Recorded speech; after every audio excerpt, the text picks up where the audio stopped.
friends, and welcome. It is the 16th of December, and on today's podcast, we will be going over FBI official. FBI agents threaten physical harm to President Trump in missing FBI text and other frightening communications. Now, we all know through QAnon posts that there's been many attempts on President Trump's life, and I pray for him every day, my friends. I hope you do too, as well as the Alliance. Also, I wanted to go over a moving prison that is docked on the shores of New York. Very massive barge ship that has a giant jail on it. A prison actually goes on top of this thing. It is massive. And I wanted to touch on some memes and a little invitation, per se, to the Obamas that I saw being filmed at George Bush Sr.'s funeral. But before we get into all of that, if you would please go ahead and click that blue bell to get notifications, so when I post, you'll be the first to know. Also, please follow me on Twitter at True Reporting, and don't forget to leave a like. The more likes that this video receives, the more times it is recommended to other people, thus more eyes on the truth. And with that being said, my digital soldiers, let's go ahead and hop into it. This is True Reporting. So, like I said before, we are seeing that these deleted text messages could be threatening physical harm to President Trump. I don't like it, and you shouldn't either. A high-ranking FBI official confirms on a number of the missing 50,000 FBI text messages, as well as other text and email messages among FBI brass, reportedly discuss initiating physical harm to President Donald Trump. What could physical harm mean? Oh, assassination attempt.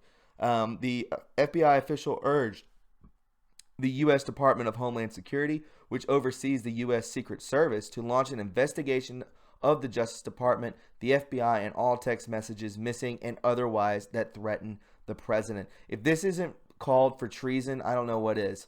I don't even know. If you can't go through the FISA documents and you can finally see that they were spying on Trump, and that gets put on the back burner, I pray to God that this doesn't, because we're actually showing physical harm on our president, right? The greatest president of all time.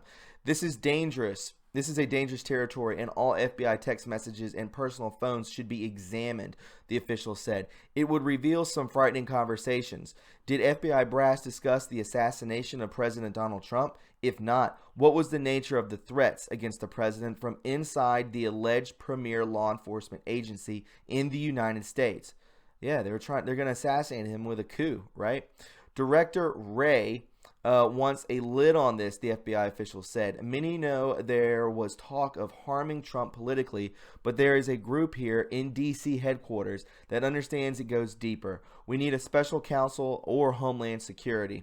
Somebody has to clean this up outside of the DOJ. It is unacceptable. This is much larger than just the text between the two FBI agents. The FBI official called on President Trump to do what is necessary to weed out corruption in the FBI. Text messages just don't disappear, the official said. No, the NSA has it all, right? They have everything.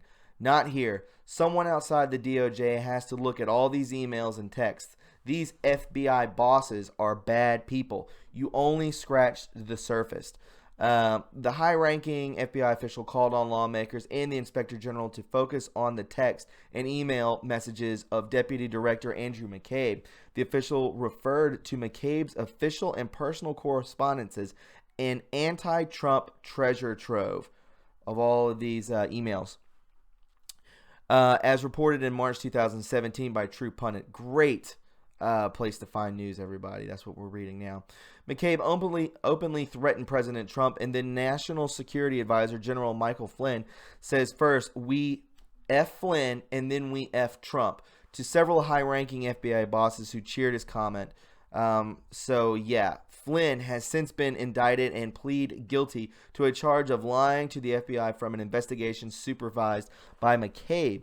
After a FBI interview conducted by Peter Strzok, one of the agents busted sending anti-Trump texts And Trump remains under investigation by the U.S. Special Counsel Robert Mueller, a figure linked to several conflicts of interest in the case, including prior deals with McCabe. As reported yesterday in True Pundit, members of the FBI and Justice Department top brass at their Washington, D.C. headquarters and other field officers are now using burner phones to stay under the radar of federal investigators and lawmakers, according to FBI insiders. Guys, this is crazy news. Crazy. This came out today.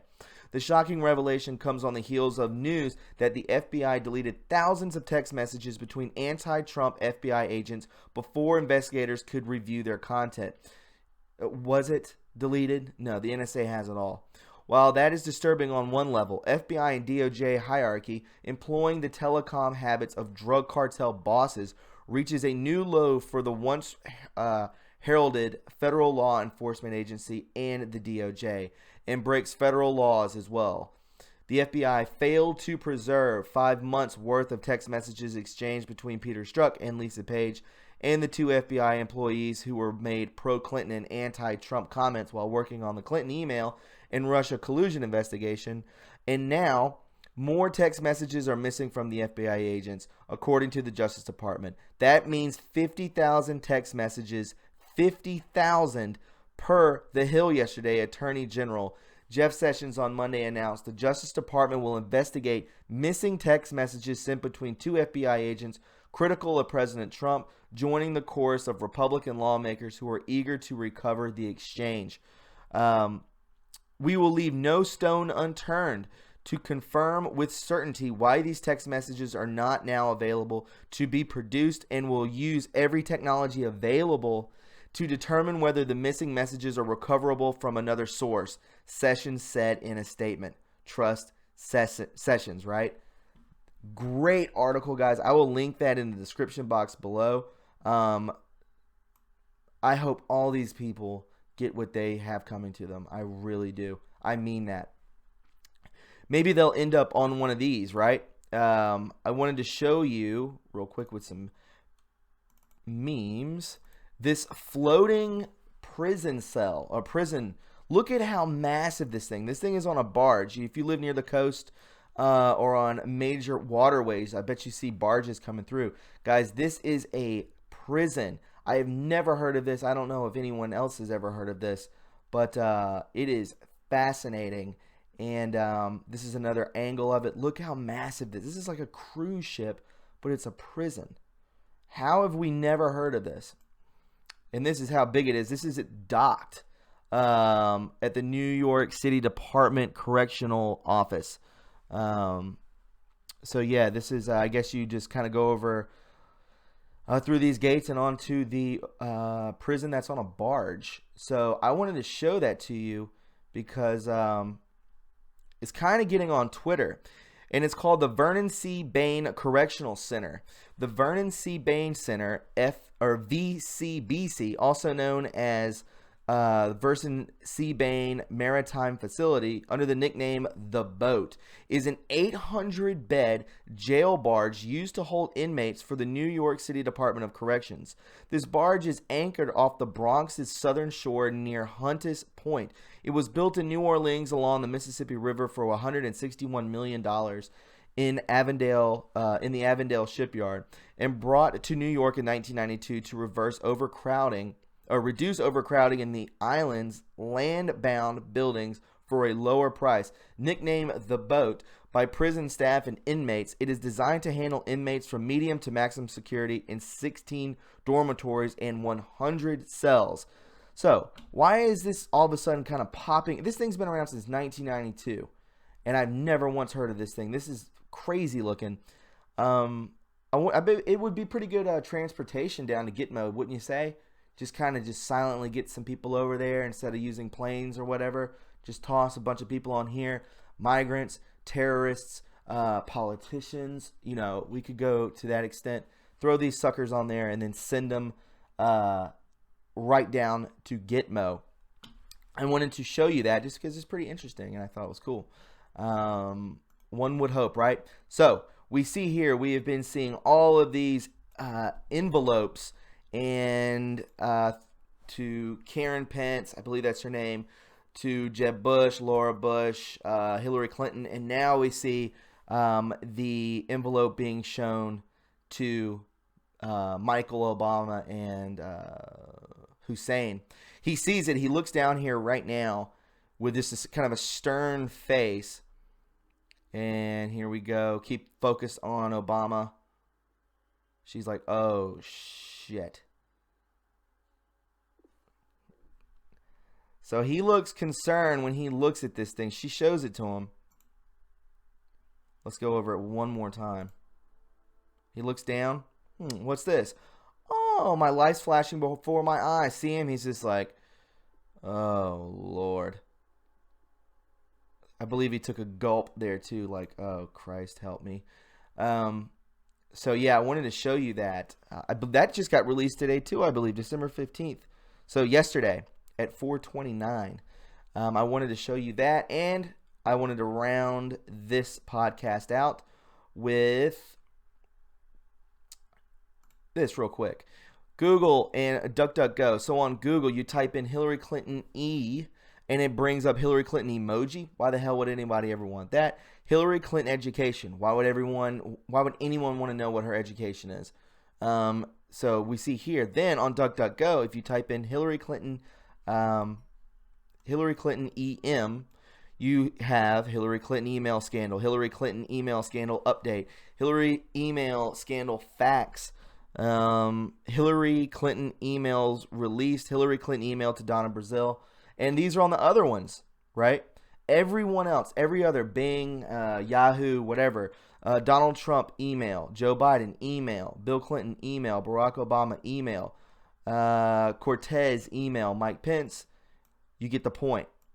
But why not the thick-ankled, dog-faced lady from New York? Why not hers? I'm so sick of this shadow banning.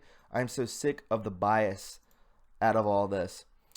So the last thing I wanted to round up on is looking ahead. This was on 8chan, and I wanted to share it with you. Came out today. So looking ahead, this is going to start off with tomorrow. Scheduled events. Sauce. Good sauce, too. Monday, December 17th.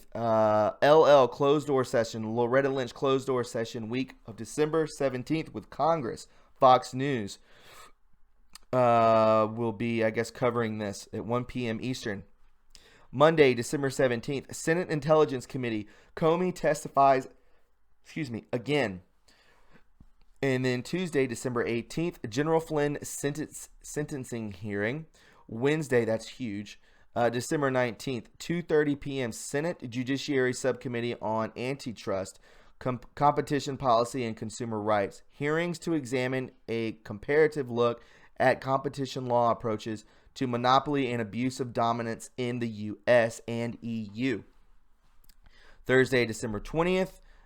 Friday, December 21st. Director of National Intelligence Report, 2018 voter fraud. Likely the same date as the 22nd. So that's on a Saturday. So Saturday, December 22nd. Trump, Executive Order Director of National Intelligence to conduct assessment on U.S. election integrity and deliver it. With supporting info to POTUS, Secretary of State, Treasury, Defense, Homeland Security, and Attorney General no later than December 22nd, 2018. So they're going to be talking about election integrity and deliver it to the president, which is absolutely crazy. That's from the Daily Crusader, and yeah.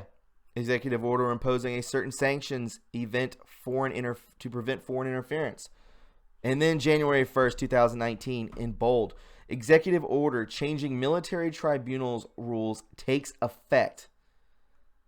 White House Governor, White House Gov, Presidential Actions, 2018 Amendments, Manual Court, Marshal, United States. And then new Congress to be sworn in on the 2nd, the 3rd, and the 4th. So I wanted to show you that a big, big, important week coming up tomorrow in the next 5 days. So we need to be looking forward to that. Guys, if you found this informative and you enjoyed it, please subscribe to my channel. Also, please follow me on Twitter at True Reporting. And don't forget to leave a like. You can also donate to my channel going into the description box below and checking out my PayPal and or my Patreon. Guys, we just hit 50,000 subscribers on this channel last night. I want to thank everyone who called in. We do call-in shows on this channel also. You just got to follow me on Twitter to find out, and it's an open, it's an open board. You can talk whatever, open forum. You can talk about whatever you want to on the call-in shows if you can get through. It's pretty busy, which is a good thing. But yeah, I just want to show my just appreciation to all of you who help me out, who show support and are very kind to me, and I've made friends on here, which is awesome. You know who you are.